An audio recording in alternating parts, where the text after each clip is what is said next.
We interrupt this program to bring you an important Wayfair message. Wayfair's got style tips for every home. This is Nicole Byer, helping you make those rooms flyer. Today's style tip: when it comes to making a statement, treat bold patterns like neutrals. Go wild! Like an untamed animal print area rug under a rustic farmhouse table from Wayfair.com. Ooh, fierce! This has been your Wayfair style tip to keep those interiors superior. Wayfair, every style, every home. All right, jumping right in. Today, we're going deep into all the stuff surrounding Trump and Zelensky, their interactions. And you've given us quite the mix here. Headlines, search terms, some are pretty straightforward, some, well, not so much. Yeah, looks like we've got someone who wants to get up to speed fast. But they're also into those little details, the things most folks might miss, like Trump-Zelensky meeting video that pops up a few times. Clearly, they're interested in those face-to-face moments. And then there's this outlier, Michael Caine. Now, that one really got me curious. Right. Michael Caine. It's like, what's the connection? Like some kind of clue in a political thriller, But before we go too far down that road, let's lay some groundwork. There's also CNN News, Fox News Live, even names like Bret Baier and Sean Penn.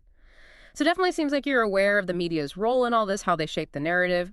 Absolutely. This isn't just about two guys, right? We're talking two countries, two totally different political systems, and all of this is happening under a giant microscope. Every handshake, every word, every, raised eyebrow gets amplified. The media, they're the filter.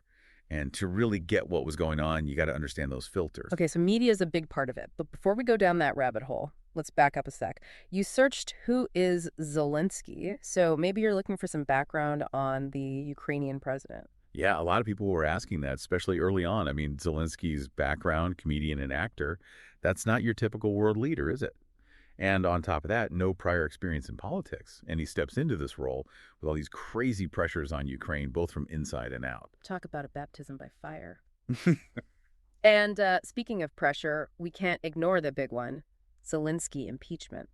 So you're interested in how these two got tangled up in, well, one of the biggest political events we've seen lately. Right on. That first impeachment inquiry, all about whether Trump pushed Zelensky to investigate his rival, Joe Biden, and maybe even use U.S. military aid to Ukraine as leverage.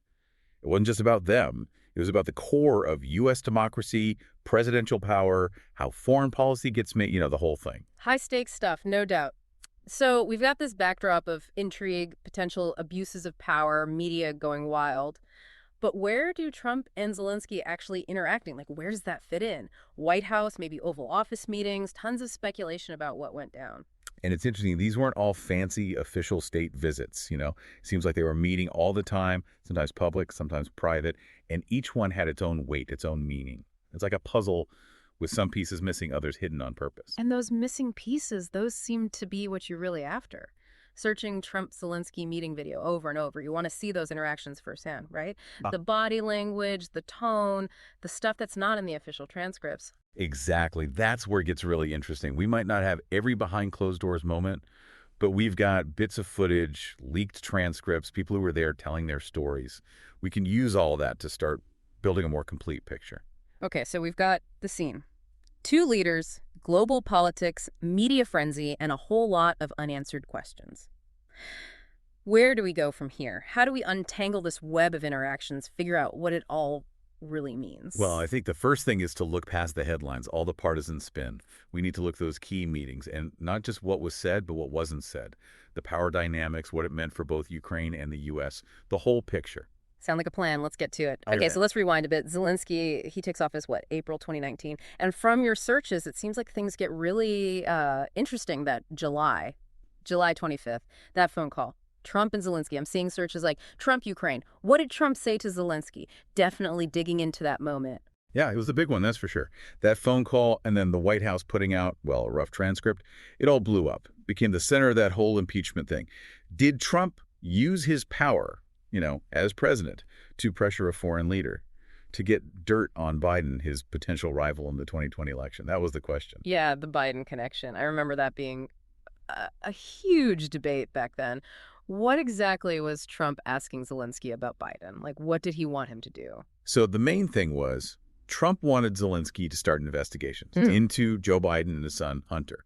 Hunter Biden had business dealings in Ukraine, and Trump was pushing this idea that there was something shady going on.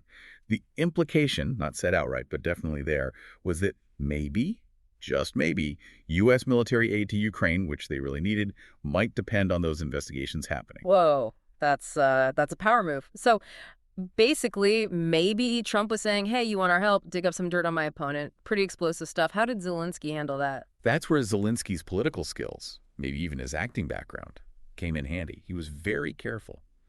Publicly, he downplayed any pressure from Trump, said everything was cool between them, emphasized how important the U.S. and Ukraine's relationship was.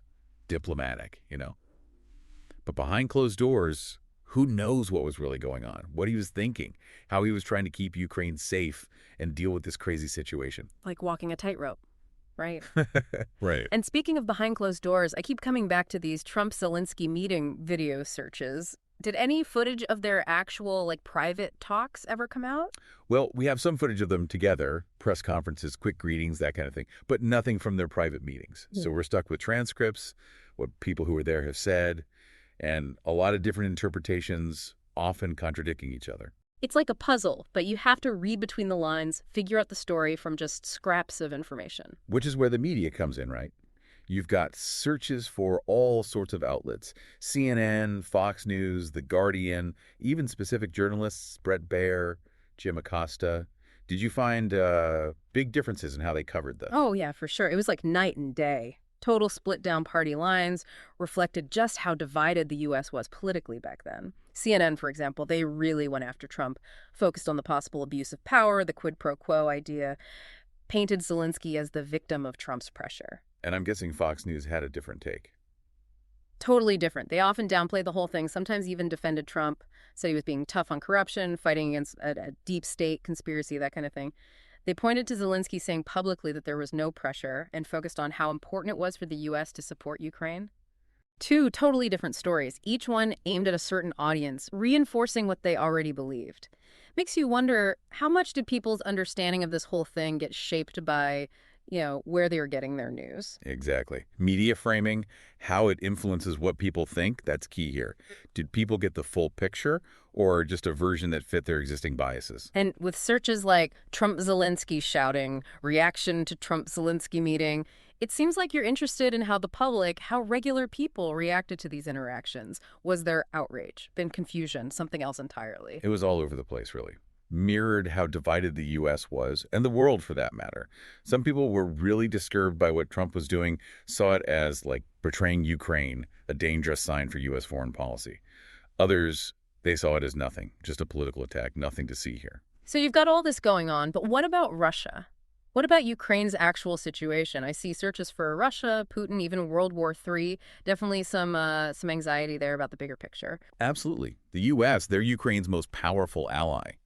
And any sign that that relationship is shaky that could embolden Russia, put Ukraine at risk, what Trump did, whether he meant to or not, it created uncertainty. Made people question whether the U.S. would actually stand by its allies. So it's not just these two guys. It's personal relationships, political games, media spin, and, oh yeah, a whole international crisis going on. In your research, did any other, key players come up, people who had a big influence on how this all played out? Yeah, there were a few. On the U.S. side, there was Rudy Giuliani, Trump's personal lawyer. He was really pushing for those Biden investigations, working outside the normal diplomatic channels. Then there was Mike Pence, the vice president at the time. He met with Zelensky, too, but it's less clear what his role was in all this. And, of course, a ton of diplomats and officials on both sides trying to manage this whole, increasingly messy situation. And on the Ukrainian side, anyone besides Zelensky himself really stand out? Andriy Yermak. He was Zelensky's chief of staff. Became a really important figure, basically the main point of contact with the Trump administration. He had this tough job navigating the political minefields in both countries, trying to get U.S. support, which Ukraine desperately needed, while also keeping Zelensky from getting too caught up in U.S. politics. So it wasn't just a two-man show, a whole bunch of characters, each with their own goals, their own motives, all pushing and pulling on this already fragile relationship. How did their actions, individually, how did they feed into the overall story of Trump and Zelensky? It's like it's a super complicated chess game, right? One player makes a move, it affects everyone else. It's this tangled web of actions and reactions. If you want to understand the big picture, you have to understand why each person did what they did. Makes sense. And with that impeachment inquiry looming, were there any specific events, any revelations in your research that really felt like turning points, like things shifted after that? That whistleblower complaint, September 2019, that was huge. It claimed that Trump was trying to get foreign help to win the 2020 election and that people in the White House were trying to cover it up. It was based on firsthand accounts from people inside the administration. Really blew the whole thing open, gave the impeachment inquiry a ton of momentum. Yeah, that definitely changed things. And how did Zelensky react as this was all escalating? Publicly, he kept it cool, tried to stay out of U.S. politics as much as possible. But you could tell the pressure from Trump, the impeachment inquiry, would put him in a tough spot, trying to balance keeping that crucial U.S. alliance with protecting Ukraine's independence. Imagine being a new leader, dealing with that level of international pressure. Did Zelensky ever, push back against Trump, try to assert his own agenda? There were some subtle moments, like there's this joint press conference, and Zelensky gets asked about investigating Biden. He deflects it really skillfully, emphasizes that Ukraine's judiciary is independent, steers the conversation away from what Trump wants. So playing the diplomat, but with a little bit of backbone. And the media, with all their different perspectives, how did they portray this back and forth? Still super partisan, each outlet filtering things through their own lens. But as the impeachment inquiry went on, more details started coming out about the pressure campaign, the cover-up attempts. Some outlets start taking a more critical stance towards Trump. So even with all the polarization, the story started to change as new information came out. What about public opinion? How were people reacting to all of this in real time? Public opinion, just as divided as everything else, mirrored the partisan split in the media. Social media, it became a battleground for competing narratives.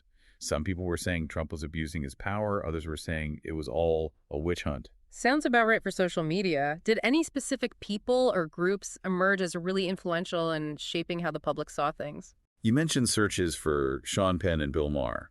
Sean Penn, the actor, he was very vocal, criticized Trump a lot, said he was putting Ukraine at risk for his own personal gain.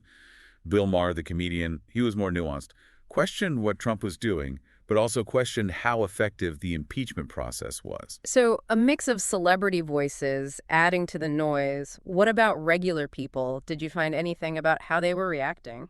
Polling data from back then, it shows a super polarized public. How people felt about Trump and Zelensky, it really depended on their political party. It seemed like people were just, interpreting things through their own beliefs, not really engaging with the details. It's like even with factual events, how we see things is so subjective, influenced by all these outside factors. It's almost like we all live in our own little curated realities. Yeah, it's true. And that brings up something really interesting. We've been talking about the politics, the diplomacy, all that. But there's another layer here, the power of image, of how things are perceived. Oh, right. Those searches, Michael Caine, Zelensky height, the ones that seem so random at first, what's the connection? Maybe those searches, as strange as they seem, actually show a deeper understanding of who Zelensky is, how he handled those intense encounters with Trump. Okay, I'm listening. Explain this connection to me. Michael Caine. Think about him. He's got that presence, that voice. He often plays characters who are, strong, in control, even when things are tough. Maybe subconsciously you're making a link between him and Zelensky. Zelensky, despite being a comedian, he showed real resilience, real strength on the world stage. So it's a comparison based on strength of character. But what about Zelensky height? How does that fit in? Height. We often connect it with power, with being dominant. Trump, he's a tall guy and he definitely uses that, his size to be intimidating. Zelensky, he's not as tall. But in their meetings, he never seemed weak or scared. So you're saying the search for Zelensky height might be about a fascination with how Zelensky, even though he was shorter, could stand up to Trump, project confidence, even push back a little bit. Exactly. It's about more than just height. It's about the optics, how power dynamics are shown visually. Maybe those searches were hinting at how Zelensky, despite being physically smaller, still managed to hold his own, be seen as a leader. That's really insightful. It shows that sometimes the most revealing details are the ones we don't expect. It's a reminder that how humans interact is complicated. There are all these layers, all these things influencing us that we don't even realize. And when you're dealing with people like Trump and Zelensky on a global stage with so much at stake, every little thing matters. Every word, every gesture, even something as seemingly small as height. Okay, so we've been talking about Zelensky's image. These searches for Michael Caine and Zelensky height. They seemed so out of place at first, but now I'm starting to see how they connect to those power dynamics. Yeah, it's fascinating, isn't it? Those searches, they might seem random, but maybe they're pointing to something deeper. Like you're trying to understand Zelensky not just as a politician, but as a person. Right, like we've talked about the politics, the pressure, all of that. But who is this guy who can stand up to Trump, who can lead a country through a war? Exactly. And maybe, subconsciously, you're looking for those points of reference, those familiar figures who embody certain qualities, like Michael Caine, with that cool confidence, that air of authority. I see what you mean. It's like, yeah, maybe I was subconsciously drawing a parallel. Caine, he's always playing those characters who are, strong, in control, even under pressure. And Zelensky, he kind of projects that same energy, right? Even though he came from a comedy background, he could command a room. Exactly. He might not have had the political experience, but he had that presence, that ability to connect with people. And that brings us to Zelensky height. It's not just about how tall he is, it's about how that relates to power. Okay, explain that one to me, because honestly, I was just curious, like, how does he measure up to Trump, literally? Well, height is often linked to dominance. Yeah. Right. Especially in Western cultures. Yeah. Trump, he's a tall guy. He uses that, stands tall, uses his size to try and intimidate people. But Zelensky, even though he's not as tall, he never seemed intimidated by Trump, never seemed to back down. You're saying those Zelensky height searches, maybe they were about more than just curiosity. Maybe it was about trying to figure out how Zelensky could hold his own against someone like Trump, who's literally and figuratively trying to loom over him. Right. It's about how those subtle things like height play into the whole power dynamic. And Zelensky, he found a way to project strength, confidence, even when standing next to someone who's physically larger. It's about more than just physical size. It's about that inner strength, that presence. That's really interesting. It's like all these little details, even the ones we don't think about consciously, they can tell us a lot about how power works or people perceive each other. Absolutely. And it's a reminder that these interactions, especially on the world stage, they're incredibly complex. There's so much going on beneath the surface. We've covered a lot of ground today. Started with some headlines and search terms and ended up talking about, the psychology of power dynamics. It's been fascinating. But before we wrap up, we need to talk about what it all means. Because this story, it didn't end with Trump. We saw those searches for Russia, Putin, Russia-Ukraine war. Yeah, those searches are a reminder that this whole Trump-Zelensky saga, it had real-world consequences. It left its mark on U.S.-Ukraine relations. The pressure, the impeachment, it created this sense of unease, a crack in the trust between the two countries. And then, of course, the war. Everything changed. It's like those debates about quid pro quos, military aid. They suddenly became, life or death issues. Exactly. The stakes were raised exponentially.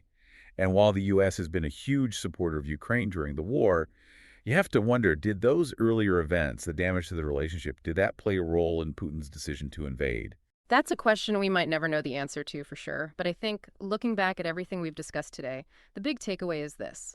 The relationship between Trump and Zelensky, it wasn't just some political drama.